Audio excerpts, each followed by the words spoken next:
আসসালামু আলাইকুম।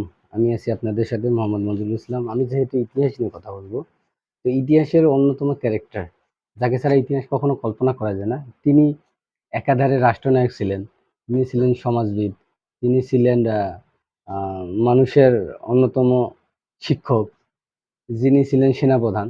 তিনি যাকে ইতিহাস ছাড়া কখনো তাকে ব্যতি রেখে ইতিহাস কখনো কল্পনা করা যায় না। তিনি আমাদের সবার প্রিয় মানব হযরত মুহাম্মদ সাল্লাল্লাহু আলাইহি ওয়াসাল্লাম।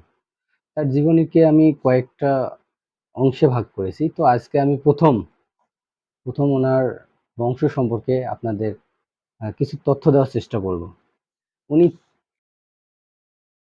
তিরমিজি শরীফে এরকম করে বলেছেন যে, আল্লাহ ইব্রাহিম আলাইহিস সালামকে মনোনীত করেছেন। ইব্রাহিম আলাইহিস সালামের সন্তানদের মধ্য থেকে ইসমাইল আলাইহিস সালামকে মনোনীত করেছেন। ইসমাইল আলাইহিস সালামের সন্তানদের মধ্য থেকে কিনান আলাইহিস সালামকে মনোনীত করেছেন। কিরানের সন্তানদের মধ্য থেকে উনি কুরাইশকে মনোনীত করেছেন। কুরাইশের সন্তানদের মধ্য থেকে বনু হাশিমকে মনোনীত করেছেন এবং বনু হাশিমের माफ মধ্য कर दो। থেকে হযরত মুহাম্মদ সাল্লাল্লাহু আলাইহি সাল্লামকে মনোনীত করা হয়েছে।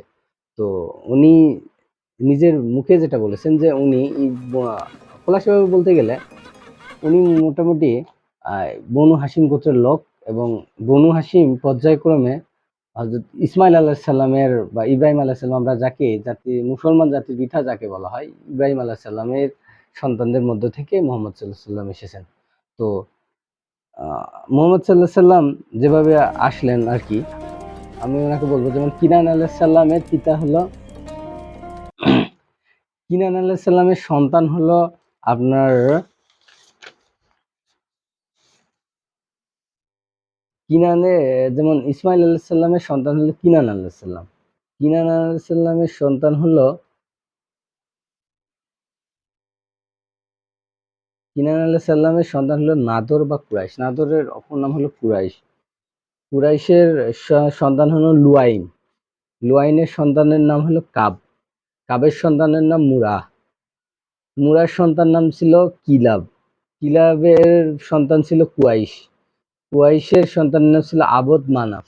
আবদ মানাফ এবং ওনার অন্য নাম ছিল মোটামুটি মুগিরা। মুগিরার সন্তান ছিল হাসিম।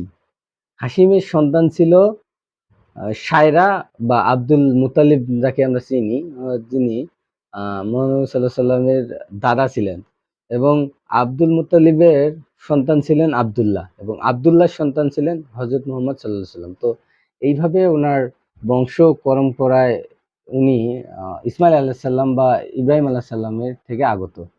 তো আজকে এতটুকুই বলার ছিল। ইনশাআল্লাহ পরের বার ওনার জন্মের পূর্বের জাইয়াম জাহেলিয়া